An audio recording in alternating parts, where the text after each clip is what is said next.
In the world we live in, if you're not moving forward, you're actually falling behind. It's just that fast-paced. And that's exactly why the smartest people and the top companies are all zeroing in on one big idea: employee development. We're not just talking about getting a little better at the job you have right now. No, this is about building the skills you need for a truly successful career, no matter where it takes you. So, let's get into it and start building your personal roadmap for growth. Have you ever had that feeling? Like you've just hit a wall at work. You're doing good work, you're ready for that next big challenge, but it just feels like the only way to move up is to move out. If that sounds familiar, trust me, you are not alone. It's a huge dilemma so many of us are facing. So let's just put the question right out there, plain and simple. Do you really have to quit your job to grow your skills and get ahead in your career? It's a thought that crosses pretty much everyone's mind at some point. But the answer, well, it might actually surprise you. And look, the numbers don't lie. A massive survey by Microsoft, they talked to 20,000 workers, found that most people think that changing companies is the best way to learn new things. Get this, a staggering 64% of Gen Z and millennials feel this way. That's a powerful belief for sure, but it isn't the whole story. So, okay, if jumping ship isn't the only move, what is? Well, the real solution starts with understanding the difference between two words that sound similar but are worlds apart: training and development. All right, let's really break this down. Training, that's all about the now. It's usually required, and it's laser-focused on getting you ready for your current job. But development, that's a whole different game. It's all about the future. It's usually voluntary, and it uses all of your work experiences to get you ready for changes, for new opportunities, some that might not even exist yet. Here's the bottom line. Training helps you perform, but development helps you grow. And focusing on that future growth is absolutely essential because of this idea called the protein career. I mean, think about it. The days of climbing one single corporate ladder for 40 years, they're pretty much over. Today, we are the CEOs of our own careers. We shift and pivot based on our passions and what's happening in the world. A protein career means you're in the driver's seat, and continuous development, well, that's your fuel. So how do you actually do this? How do you make development a real thing?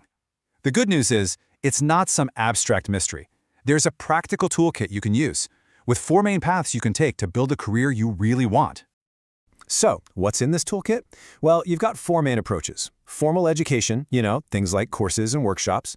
There's assessment, which is all about understanding your own strengths. Then you have job experiences, which is basically learning by doing. And finally, interpersonal relationships, like finding a great mentor.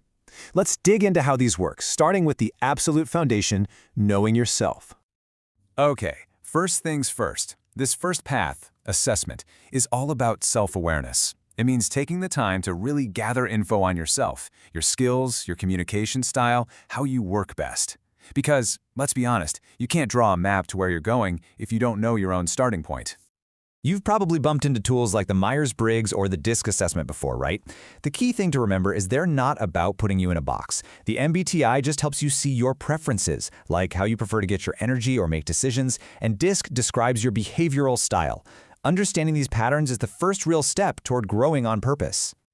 All right, path number 2 is maybe the most powerful of them all: job experiences. And the idea here is super simple. You are most likely to develop and grow when you're being stretched, when you're pushed just a little bit beyond what you already know how to do. The challenges you face every day on the job, that's your greatest classroom. And one of the best ways to get those stretching experiences is through something called job rotation.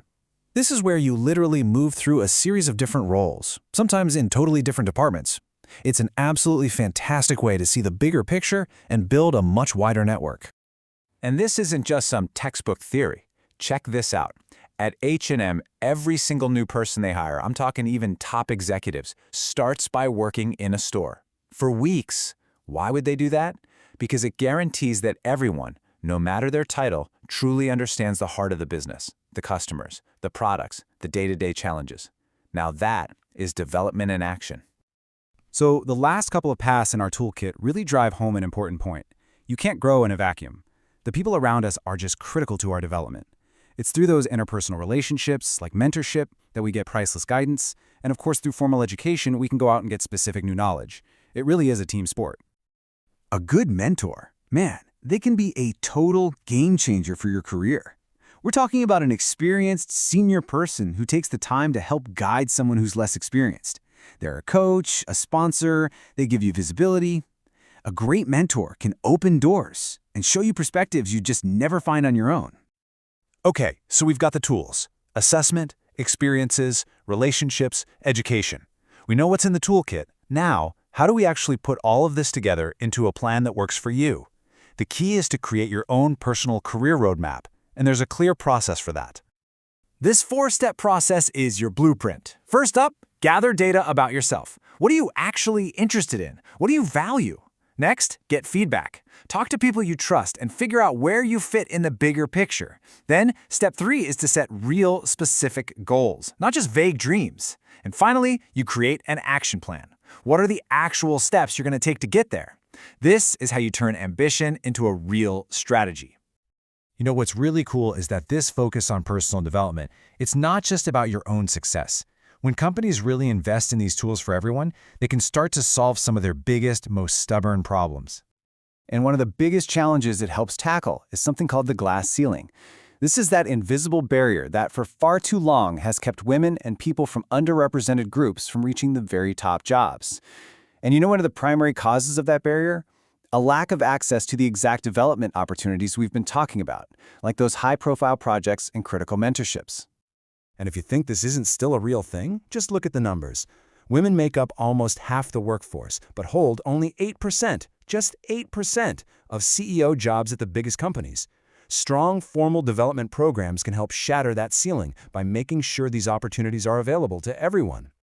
And this all leads to another huge benefit for companies, something called succession planning. Basically, by intentionally developing their people, organizations build a pipeline of future leaders. It means that when a big job opens up, there's already a talented, prepared person ready to step right in. It's how smart companies secure their own future. So at the end of the day, here's the deal. In this new protean world of work, your career is your responsibility. Nobody's going to hand it to you. But now you have the tools, and you have the roadmap. The only question left is, what's your next move?